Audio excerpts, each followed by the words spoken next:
O nosso desejo é de que o Senhor tenha falado ao seu coração, particularmente e enquanto família também, nesses 8 domingos que nós estivemos aqui tratando a respeito de vários aspectos dos propósitos de Deus para nós enquanto família.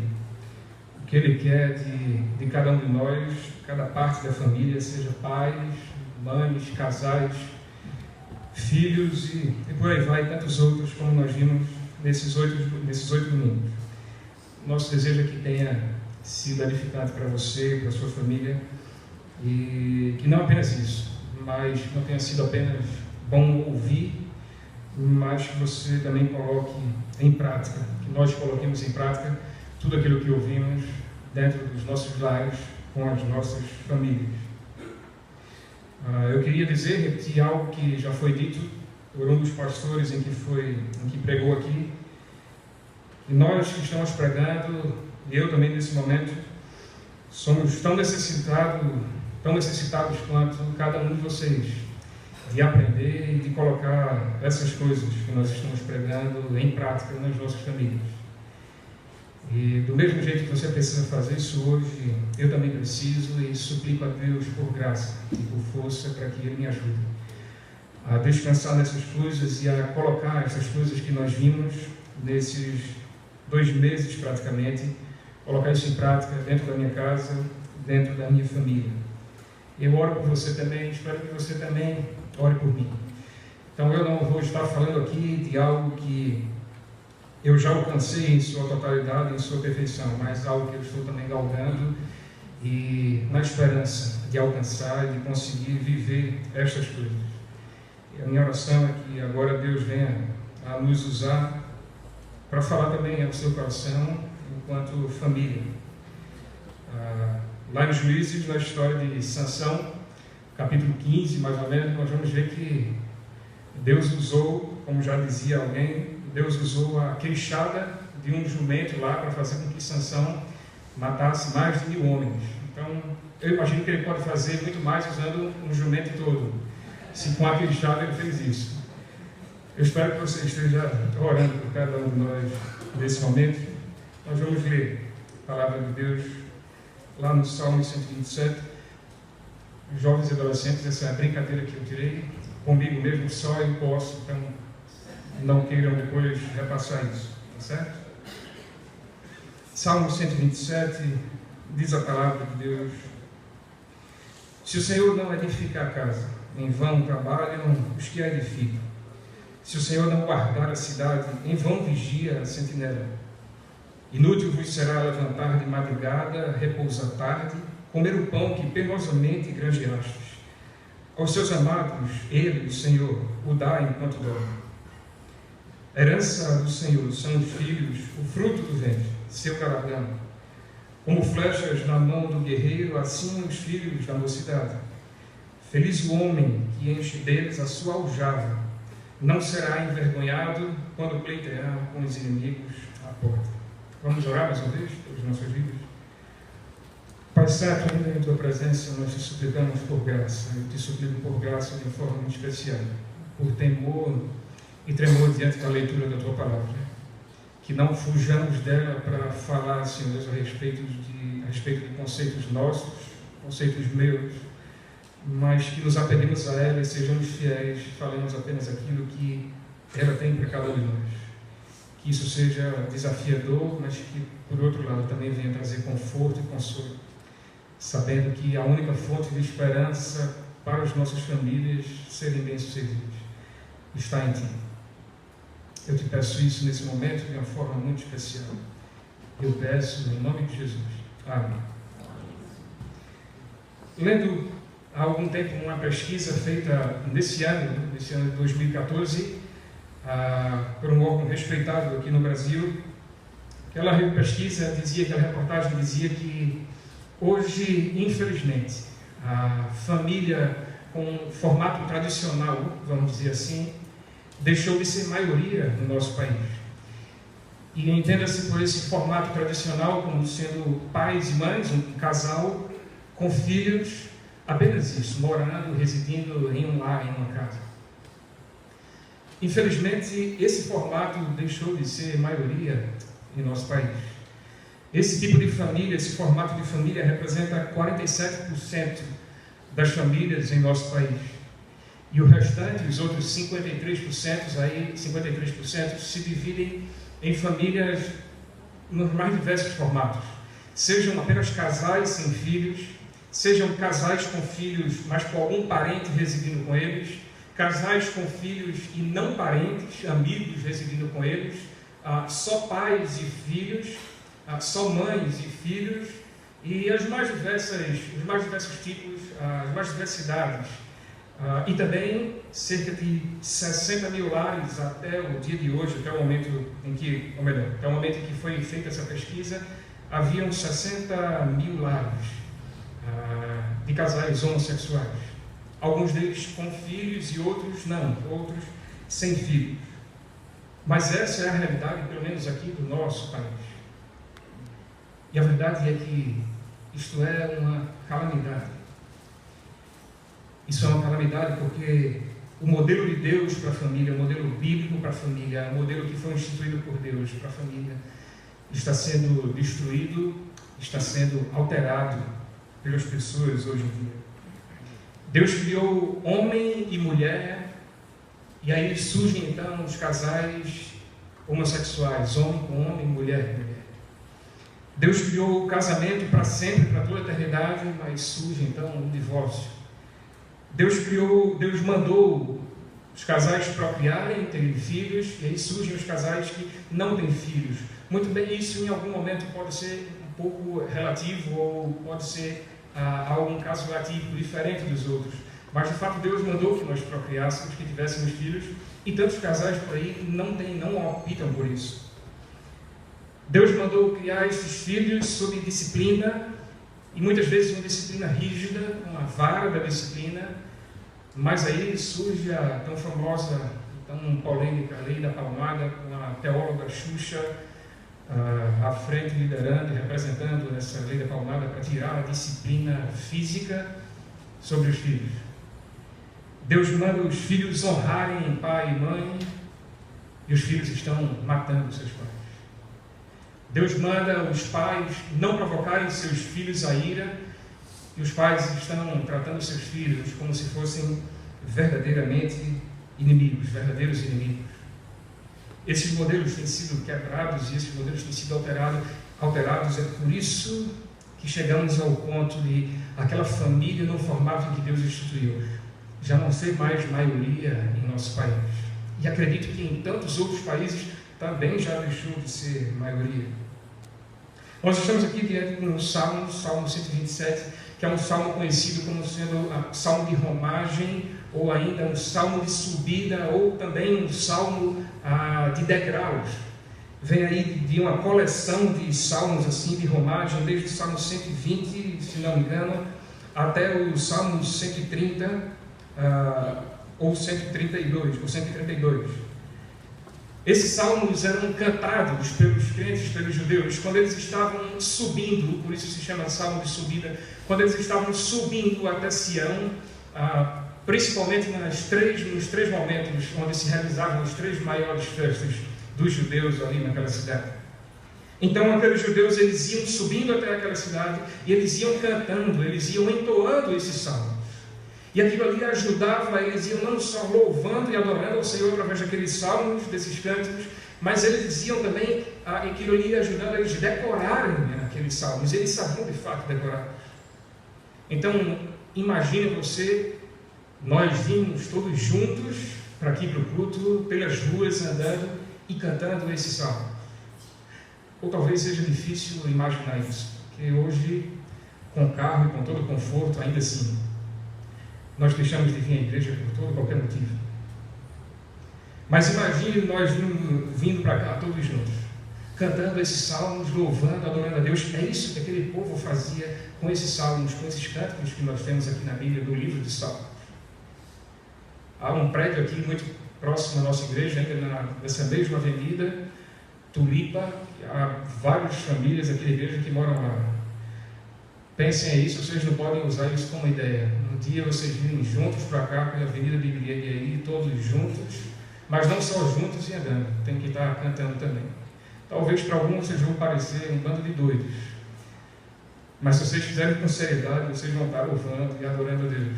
E se assim um dia marcarem, podem me chamar, para não dizer que eu só joguei a ideia, não fiz nada, eu venho com vocês. Mas esses salmos, eles serviam para isso. E esse Salmo 127 que nós temos aqui à nossa frente é um salmo extremamente conhecido, um salmo escrito por Salomão, pelo sábio Salomão, onde ele vai mostrar, e nós podemos ver aqui, que não há esperança para a família que não esteja no Senhor. Nós vamos ver que toda fonte de esperança para a nossa família ser abençoada e bem-sucedida está no Senhor e vem de Deus. E em primeiro momento eu queria ver que a nossa esperança na edificação do nosso lar está no Senhor. A primeira parte do primeiro versículo, o salmista diz: se o Senhor não edificar a casa, em vão trabalham os que a edificam. A ideia da palavra, ou a tradução da palavra edificar que ele usa aqui é construir, fundar, estabelecer ou até mesmo formar. A ideia de Salomão ao dizer aqui não é só uma edificação de uma casa física, das paredes, mas é também, e é o que nós queremos destacar aqui essa noite, é uma edificação familiar, a edificação da família, das vidas, das pessoas. E ele mostra que essa edificação só pode ser feita pelo Senhor. Caso essa edificação não seja feita pelo Senhor, não seja feita por Deus, ela será inútil por si mesma. Se não for feita por Deus, será mera vaidade nós tentarmos edificar as nossas casas e os nossos lares. Vai ser como que o próprio Salomão escreve lá em Eclesiastes, vai ser como nós estarmos correndo atrás do vento. Se nós tentarmos edificar a casa sem a ajuda do Senhor, ou sem que o Senhor esteja primeiramente edificando a nossa casa, a nossa família, o nosso lar. Lá em Gênesis nós vamos ver Deus como sendo o Criador de todas as coisas, Deus como sendo o Criador da família, do lar, do casamento, e Ele ainda hoje o é. É por isso que essa edificação só pode ser feita se for por Deus, pode ser feita se for pelo Senhor. Se a edificação não vier dele, não há outro fundamento, não há outro firmamento que possa edificar a nossa família. Essa é a ideia de Salomão nessa primeira parte. E como nós podemos aplicar isso para as nossas vidas? Meus irmãos, por mais belos que sejam os nossos planos para as nossas famílias, eles serão como o vento, se o Senhor não for o edificador da nossa casa, da nossa família, do nosso lar. O estabelecimento e a formação de uma família vão além de nós marcarmos um casamento e depois sairmos por aí fazendo, gerando filhos. Muito mais do que isso. Em Provérbios 24 vai falar que, o sábio vai dizer que a sabedoria edifica um lar. Ou o que deve edificar um lar é a sabedoria, e nós lembramos que é preciso ser sábio, é preciso ser sensato para edificar uma família. E lembre-se, a família, de acordo com a própria palavra de Deus, a sabedoria, perdão, de acordo com a própria palavra de Deus, ela tem o seu início no temor ao Senhor. De forma que se não houver temor a Deus, se não houver respeito ao Senhor e colocá-lo como prioridade absoluta em nossas famílias, se não colocarmos o Senhor como sendo o firmamento das nossas famílias, se não temermos a Ele, não o colocarmos como sendo o edificador da nossa família, de nada vai adiantar qualquer esforço que nós venhamos a fazer. O salmo seguinte, ao que nós lemos, o Salmo 128, vai falar a respeito disso, vai falar a respeito de como é a família daquele homem que teme a Deus. E se você ler depois, você vai ver que é uma família extremamente abençoada. Porque é uma família de alguém que teme ao Senhor, alguém sábio, ou seja, é alguém que coloca o Senhor como sendo o seu edificador, o edificador daquela casa, daquela família. Meus queridos, se nós não colocarmos o Senhor Deus à frente de todos os nossos planos, no que dizem respeito à nossa família, se Ele não for aquele que guia todos os planos em que nós temos, de nada vai adiantar fazermos algo, será inútil o nosso esforço. Nós estaremos sendo vaidosos, tentando fazer algo com as nossas próprias forças, mas isso tudo será inútil. Isso tudo será como o vento que passa e logo se dissipa e logo se vai. Se o Senhor não for esse edificador, a nossa família vai estar sendo edificada em conceitos e valores humanos. E aí, quando uma família é edificada em conceitos e valores humanos, o resultado disso nós podemos bem fazer uma analogia com algo que o Senhor vai falar lá em Mateus. Se a nossa família estiver sendo edificada de acordo com valores humanos, os ventos vão vir, as tempestades vão bater contra ela, e a nossa família vai ruir, e a nossa casa vai cair. Porém, se o Senhor estiver edificando o nosso lar, se o nosso lar, se a nossa família estiver sendo construída baseada nos conceitos e nos valores de Deus e como Ele, tendo Ele como o edificador, os ventos vão bater contra a nossa casa, contra a nossa família. As tempestades vão cair, mas ela vai permanecer firme. Ela não será abalada, ela não será destruída, porque é o Senhor que está edificando, é o Senhor que está firmando, é o Senhor que está dando toda a base, é o Senhor que é o firmamento do nosso lar. Ela sempre estará firme e segura, ainda que as tempestades venham contra ela. Os valores do Senhor, os valores que constam em Sua palavra na Bíblia, precisam ser incutidos em nossas famílias, em nossos lares. Conceitos de amor, de respeito, de perdão, de cuidado, de cumplicidade, de compromisso, de ajuda mútua, precisam ser incutidos dentro de cada uma das nossas famílias. Se o padrão bíblico não estiver dentro dos nossos lares, meus queridos, nós vamos ter os maiores problemas sobre as nossas casas, sobre as nossas famílias. Você que vai formar uma família, está sonhando, está lutando e batalhando para isso, ou também nós que já temos famílias estabelecidas, a nossa única fonte de esperança no que diz respeito à edificação do nosso lar está no Senhor, é o Senhor. Mas Salomão não para por aí. Depois de falar a respeito da esperança, da edificação, ele vai falar em segundo lugar a respeito da proteção, na segunda parte do primeiro versículo. Ele diz: se o Senhor não guardar a cidade, em vão vigia a sentinela. Salomão, ele se refere aqui à proteção de uma cidade. Ele tomou agora um sentido mais amplo. Antes ele falou da família, de uma casa, e agora ele está falando de uma cidade, por que não de uma sociedade. Ele saiu de um aspecto micro para um macro, de um menor para um maior agora. Naqueles tempos, as cidades elas eram rodeadas por muros, sejam construídos de tijolos ou de madeiras. E nessas estruturas havia alguns espaços, uma espécie de varanda, onde ficavam alguns vigias ali, algumas espécies de guaritas, e nessas guaritas ficavam alguns vigias, e eram chamados sentinelas. E eles ficavam com algum instrumento que emitisse algum som, seja um sino, uma corneta, algo do tipo. E eles ficavam lá, porque se houvesse sinal de inimigo chegando próximo àquela casa, àquela cidade, eles emitiam aquele som e toda a cidade se preparava para guerrear contra aqueles inimigos que estavam vindo. Mas a ideia de Salomão aqui é a primeira ideia que ele tem na primeira parte do versículo. Ele diz: se o Senhor não guarda a cidade, é em vão o trabalho dessas sentinelas. É em vão o trabalho dessas pessoas que ficam acordadas a noite toda, olhando para ver se os inimigos estão vindo contra aquela cidade. Não adianta nada se o Senhor não estiver guardando aquela cidade. Alguns salmos antes, aqui no Salmo 121, versículos 3 e 4, nós podemos ler quando ele diz: não dormitará aquele que te guarda, exceto que não dormita nem dorme o guarda de Israel. A sentinela ela podia vacilar, aquele sentinela podia vacilar, ele podia dormir ou até mesmo ele podia dar um cochilo e naquele momento vinha algum inimigo e ele não veio ser pego de surpresa e trazer problemas para aquela cidade. Mas o que o salmista está dizendo é: Deus não dormita nem dorme, Deus não dorme nem sequer cochila. O guarda de Israel está acordado a todos os momentos, em todo momento, e ele está aguardando a cidade, porque se ele não guardar, em vão é o trabalho daquela sentinela. Como nós podemos aplicar isso para as nossas vidas, para a vida das nossas famílias?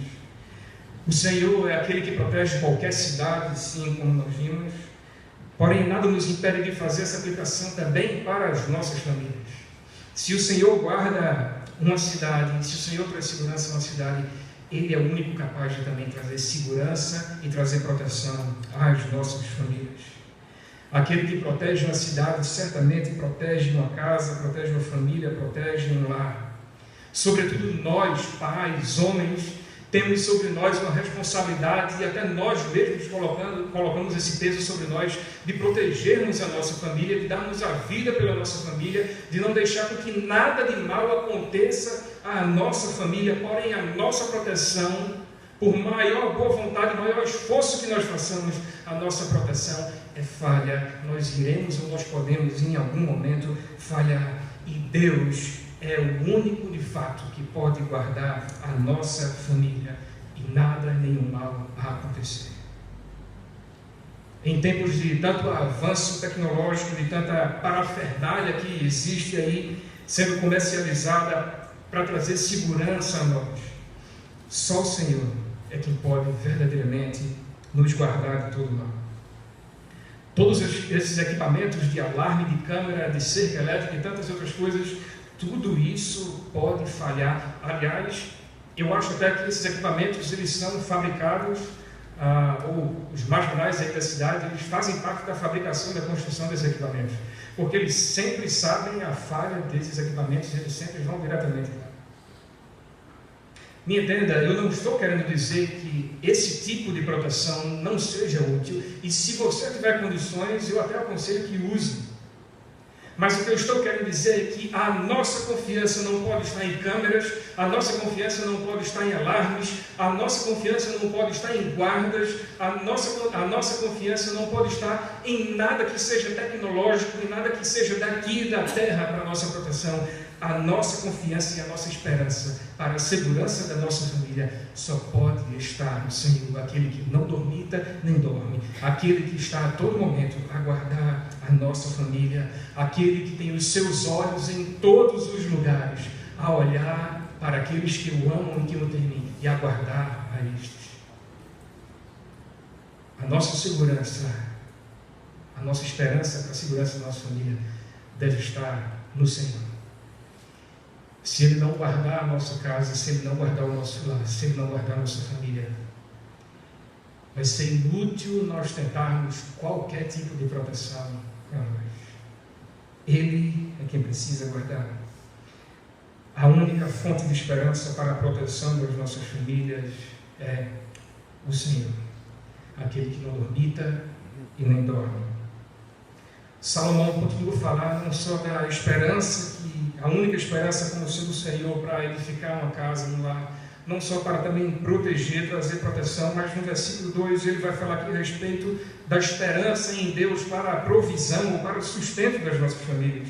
Ele diz: inútil vos será levantar de madrugada, repousar tarde, comer o pão que penosamente granjeastes, aos seus amados ele o dá enquanto dormem.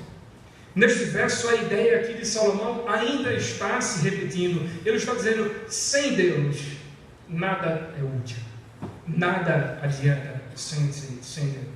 E Salomão, ele afirma aqui a inutilidade em 3 aspectos.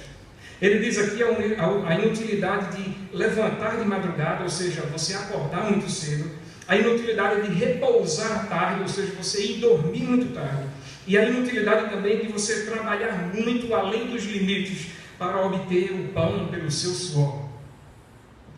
É como se ele estivesse repetindo: inútil vos será levantar de madrugada, inútil vos será repousar tarde, inútil vos será trabalhar muito para você obter o pão que penosamente granjeastes.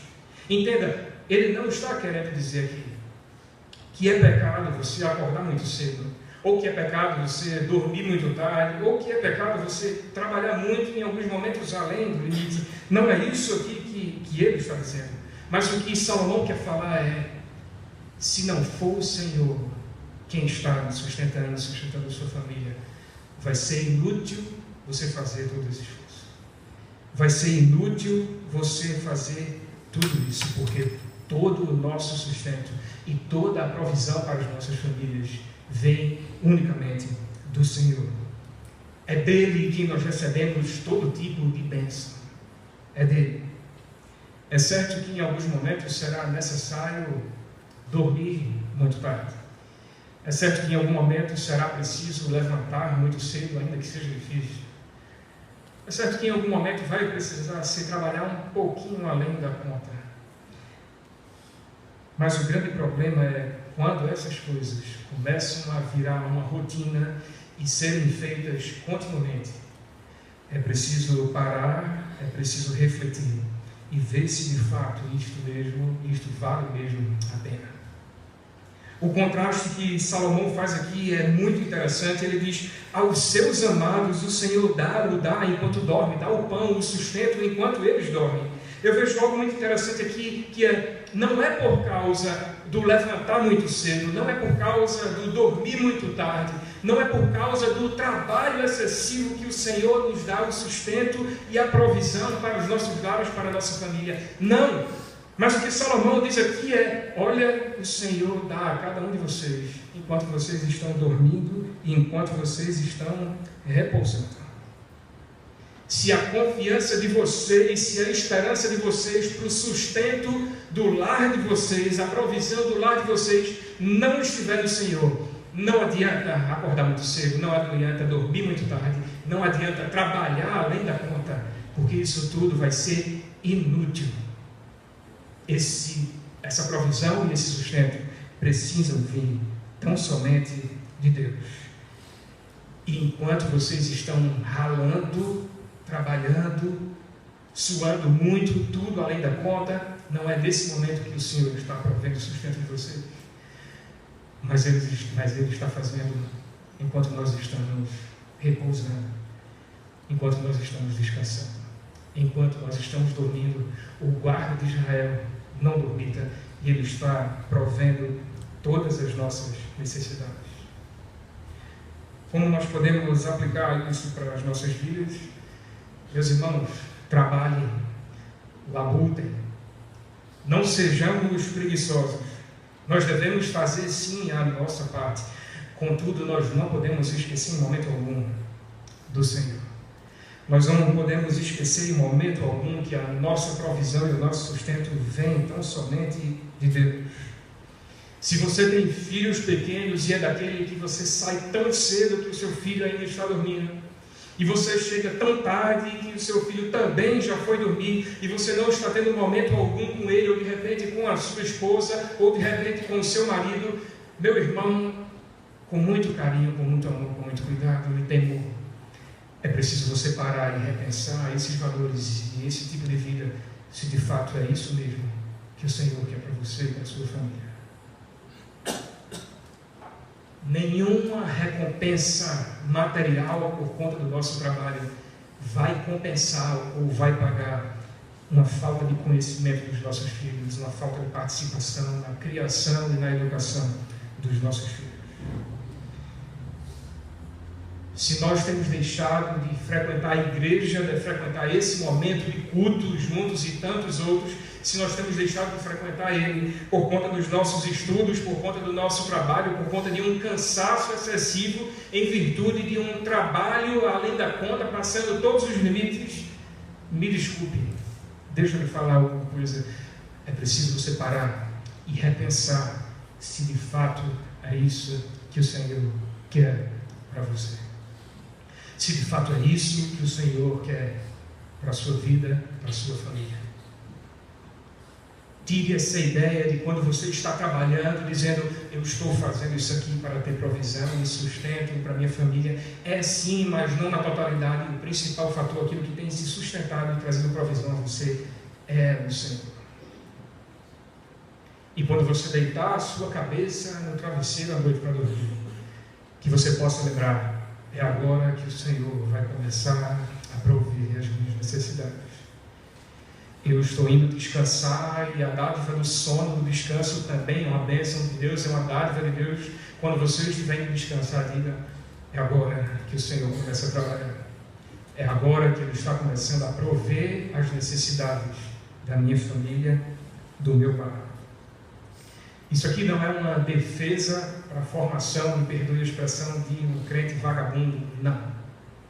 Não é isso. Todavia, Um crente trabalhador, sem ter Deus como sendo o edificador, como sendo a prioridade da sua casa, sem ter Deus como sendo o provedor da sua casa, certamente chegará ao fracasso e terá feito um esforço inútil. Deixa-me repetir. Se você é crente cristão, mas você tem trabalhado excessivamente e não tem colocado Deus como sendo o provedor e confiado, colocado a sua esperança na provisão de Deus, e você tem confiado nos seus esforços de trabalho, deixe-me dizer uma coisa, você vai alcançar um fracasso. Você vai chegar ao fracasso e todo esse seu esforço vai ser inútil. Saiba que há um momento de descanso. Há um momento também de parar e descansar, porque isso também é dádiva por Deus, dada por Deus. A única fonte de esperança, de sustento, de provisão para a nossa família deve ser o Senhor. Não só a respeito da edificação, não só a respeito da segurança, da proteção, não só a respeito da provisão e do sustento, mas Salomão aqui no versículo 3 ele vai falar a respeito de uma outra questão, ele vai falar aqui a respeito da procriação ou da geração de filhos. O versículo 3 ele diz: herança do Senhor são os filhos, o fruto do ventre, seu galardão.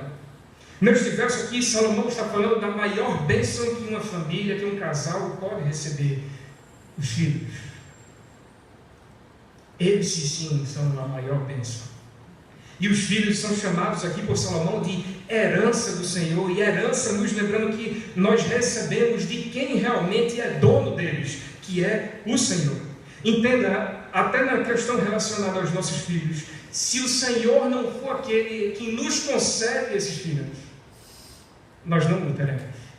Nós não os teremos. Se o Senhor não nos conceder esses filhos, nós vamos poder nos esforçar dia e noite, trabalhar noite e dia, mas nós não vamos ter. Nós só recebemos os filhos quando o Senhor decide nos dar. É uma herança, ou seja, pertence a Ele e Ele nos dá no momento em que Ele quer dar. E se Ele quer dar. Quer exemplo maior do que o de Abraão e Sara? Tentaram muito, só veio no momento em que o Senhor quis. Quer exemplo maior do que o de Ana? Orou, pediu, tentou, só veio no momento em que o Senhor quis.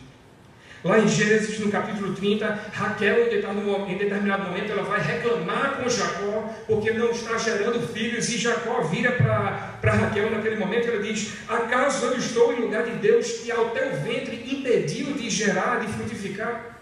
Ou seja, Jacó estava dizendo: a culpa não é minha, mas a culpa é do Senhor, porque Ele fez com que o seu ventre não gerasse, que o seu ventre não frutificasse. O que Jacó estava dizendo ali é o Senhor que nos dá os filhos. Nós não podemos fazer nada, não adianta nós nos esforçarmos se o Senhor não nos gerar, se o Senhor não der estes filhos. Não adianta nada. Em Deuteronômio, capítulo 28, no versículo 4, nós vamos ler lá que os filhos são benditos como fruto da obediência dos justos aos mandamentos do Senhor. E lá é dito: bendito o fruto do ventre. E aqui essa expressão é repetida nesse salmo por Salomão. Ou seja, não é um mero presente que nós recebemos, mas os filhos são um bem extremamente precioso, que é nosso enquanto eles estão aqui na terra, enquanto nós estamos aqui na terra. Porém, os nossos filhos, na verdade, eles pertencem ao Senhor. Eles são herança do Senhor. Como nós podemos aplicar isso às nossas vidas? A nossa família perpetuará, crescerá, será multiplicada, e nós só veremos as nossas próximas gerações, se assim o Senhor o quiser. Se assim o Senhor nos mandar os filhos em que tantas vezes nós tanto sonhamos. Quanto a nós que já temos filhos, que já alcançamos essa bênção, meus queridos, cuidemos dos nossos filhos. Vamos cuidar dos nossos filhos com toda seriedade, com todo esforço que nós possamos ter. Lembre-se que nós não estamos criando filhos nossos, mas nós estamos criando uma herança do Senhor. Não é algo que nós batalhamos para ter. Ainda que você de repente tenha demorado a tê-los, mas nós estamos falando de algo que foi graciosamente dado como herança a nós por Deus. E quando eu falo sobre cuidar com todo o esforço dos nossos filhos, eu não estou falando aqui de uma super proteção, em que nós não vamos deixar nossos filhos chorar, em que nós não vamos deixar nossos filhos sofrer em algum momento, em que nós não vamos deixar nosso filho fazer cara feia em algum momento, em que nada de ruim vai poder acontecer com ele. Não é a respeito disso que eu estou falando, porque se assim acontecer, não vai dar certo, porque em algum momento em que ele estiver só na vida, ele não vai saber o que fazer se nós super protegemos os nossos filhos dessa forma. Mas quando eu digo empenhar todo o esforço, é educar os nossos filhos nos caminhos do Senhor, é inculcar, incutir os mandamentos do Senhor na mente e no coração deles. Cuidemos dos nossos filhos. Não dê tudo aquilo que seu filho quer, no momento em que ele quer, como ele quer, quando ele quer e o porquê ele quer. Ao contrário, em alguns momentos, dê alguns nãos ao seu filho. E em alguns nãos que não vão passar a ser sim, mas vão ser nãos, definitivamente nãos. Porque se você dá tudo o que ele quer, no momento em que ele quer, como ele quer, quando ele quer, da forma que ele quer, você vai estar estragando a herança que o Senhor deu para você criar. E disso aqui, dentro disso aqui, há também uma realidade que pode ser dura em algum momento para nós. E eu digo isso para mim também, porque eu sou pai de uma menina e já estamos aí às portas de ter o segundo. Quando nós perdemos os nossos filhos ou quando o Senhor os leva, que nós possamos, mesmo em meio a essa dureza, que eu não imagino como seja, mas que desses momentos nós possamos lembrar e não achar que perdemos os nossos filhos, mas que nós possamos ter consciência de que o Senhor os tomou para si novamente. Deus não vai estar sendo injusto comigo ou com você se Ele levar os nossos filhos para Ele. Ele apenas vai estar trazendo de volta aquela herança que Ele nos deu por algum momento. Ele agora vai estar trazendo de volta para si. A nossa única fonte de esperança no que diz respeito à apropriação da nossa família, à expansão da nossa família, à multiplicação da nossa família, é o Senhor. Ele é a única fonte de esperança para nós termos filhos, e esses filhos, outros filhos, assim por diante. A nossa única fonte de esperança é o Senhor. Mas Salomão não para por aí. Nos 2 últimos versículos ele vai falar a respeito de uma outra esperança que deve estar no Senhor, que é no que diz respeito ao relacionamento entre pais e filhos. Observe que ele diz, versículos 4 e 5, ele diz: como flechas na mão do guerreiro, assim são os filhos da mocidade. Feliz o homem que enche deles dos filhos a sua aljava, não será envergonhado quando pleitear com os inimigos à porta. Nestes versos aqui, Salomão ele vai fazer uma sábia analogia quanto ao relacionamento de pais e filhos. Como eles se relacionam, ou como eles podem se relacionar se o Senhor for o edificador, for o protetor, for o provedor daquela casa, daquela família. Como esses pais e filhos podem se relacionar? Ele diz aqui, em primeiro lugar, que os filhos são como flechas na mão do guerreiro. As flechas eram grandes ferramentas nas mãos dos guerreiros naquele tempo. Eles se protegiam e podiam também atacar com aquelas flechas. As flechas podiam ser úteis para aqueles guerreiros, mesmo quando eles estivessem à distância dos seus inimigos, eles poderiam atacar com aquela flecha. A falta de um revólver naquela época, a flecha era muito bem-vinda e muito útil. Nos muros daquelas cidades, como falamos no início, tinha um lugar para os sentinelas, mas tinham também lugares onde arqueiros ficavam com flechas lá em cima. Porque quando os inimigos vinham contra aquela cidade, lá de cima mesmo, eles atiravam aquelas flechas e eles tinham a grande prioridade estratégica para contra aqueles inimigos, porque eles estavam lá em cima numa posição melhor. Então lá de cima mesmo eles ficavam com aquelas flechas atacando os seus inimigos. Eles tinham vantagem sobre eles. E o Salomão vai dizer aqui que os filhos são como flechas para um guerreiro. Em seguida, ele vai falar também que é feliz o homem que enche a sua aljava de filhos. A aljava, que era uma espécie de bolsa, que ficava nas costas dos guerreiros, onde eles guardavam as suas flechas. E Salomão diz aqui: feliz é o homem que enche de filhos a sua aljava. Quanto mais flechas na aljava o guerreiro tinha, mais protegido ele estava e mais eficaz em seus ataques ele poderia ser. E Salomão aqui está dizendo: quanto mais filhos o guerreiro tem, um homem tem em sua aljava, mais feliz e abençoado esse homem pode ser. E por último lugar, ele vai dizer que o homem que tem filhos não será envergonhado quando pleitear, ou seja, quando combater com os seus inimigos à porta. E a ideia aqui de Salomão é claramente de que os filhos trariam proteção e trariam guarda aos seus pais. Os filhos trariam proteção e guarda aos seus pais. Como nós podemos aplicar isso para as nossas vidas, para a vida das nossas famílias? Através desta dádiva que são os filhos, dada por Deus, nós podemos ser sim abençoados no relacionamento de pais e filhos. Nos tempos de Salomão era comum os filhos cuidarem dos seus pais, quando estes alcançavam idade avançada e já estavam velhos e dependentes. Nós que somos filhos, preste atenção, você que é filho, nós que somos filhos, temos a obrigação sobre nós de cuidar dos nossos pais, quando estes alcançarem a velhice e estiverem com alguma dependência física ou qualquer outro tipo de dependência que seja, nós precisamos cuidar dos nossos filhos. Agora, em certa medida, nossos pais vão depender de nós. Nós precisamos cuidar deles. Nós precisamos protegê-los.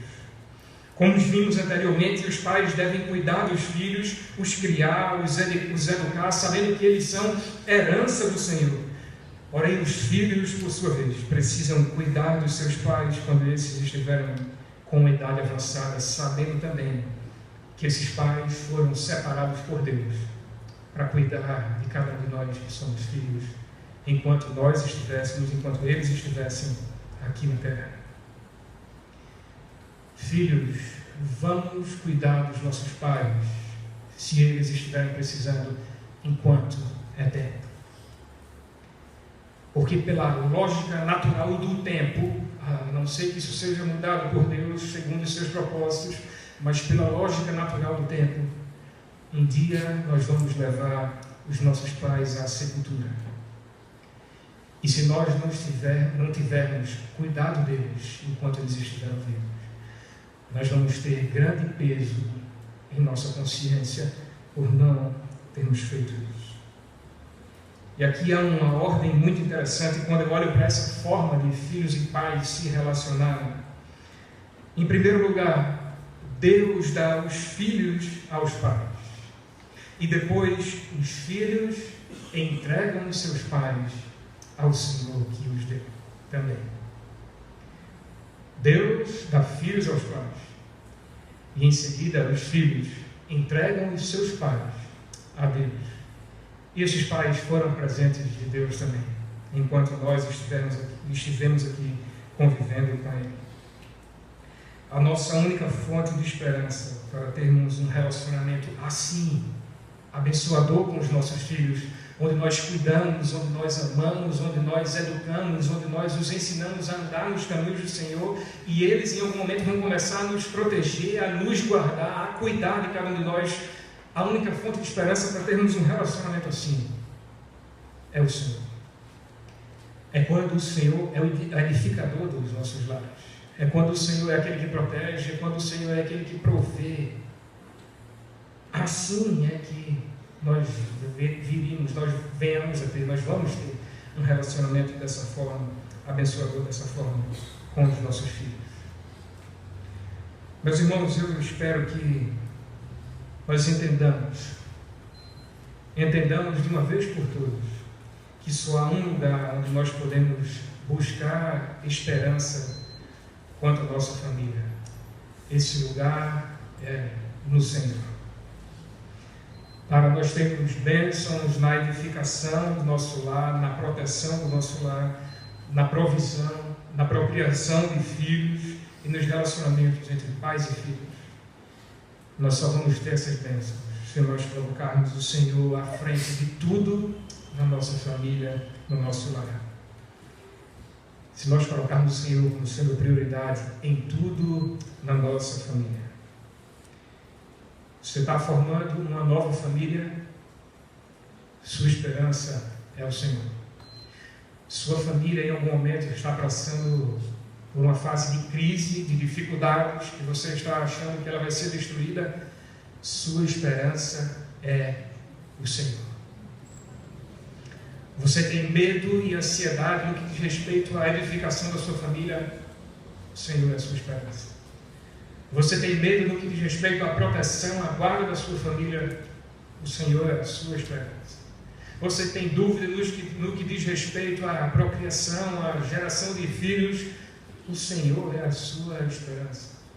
Você tem medo e anda ansioso e se desgastando demais, ultrapassando todos os limites físicos para prover o sustento para o seu lar. O Senhor é a única esperança de fato ter um lar sustentável. Você está tendo problema no seu relacionamento com seus filhos ou com seus pais? O Senhor é a sua esperança. Me parece que Josué sabia disso. Me parece que o Senhor era de fato a única fonte de esperança na vida de Josué, a única fonte de esperança para a sua família. Porque nós bem conhecemos que em um determinado momento Josué vira para aquele povo e diz: olha, reflitam, pensem e sigam e sirvam a quem vocês quiserem. Porém, eu e a minha casa serviremos ao Senhor. Josué sabia que Deus era a única fonte de esperança para tudo na sua casa, na sua família, no seu lar. Ao Senhor seja dada toda a glória. Ao Senhor seja dado todo o reconhecimento do sustento, da provisão, da proteção, da procriação na nossa família, na bênção dos relacionamentos de pais e filhos. Queria que você baixasse a sua cabeça nesse momento agora e agradecesse ao Senhor por isso. E caso esteja enfrentando algum tipo de problema na sua família, no que diz respeito a qualquer uma dessas áreas, desses aspectos, que você busque ao Senhor, porque Ele é a única fonte de esperança para a sua família.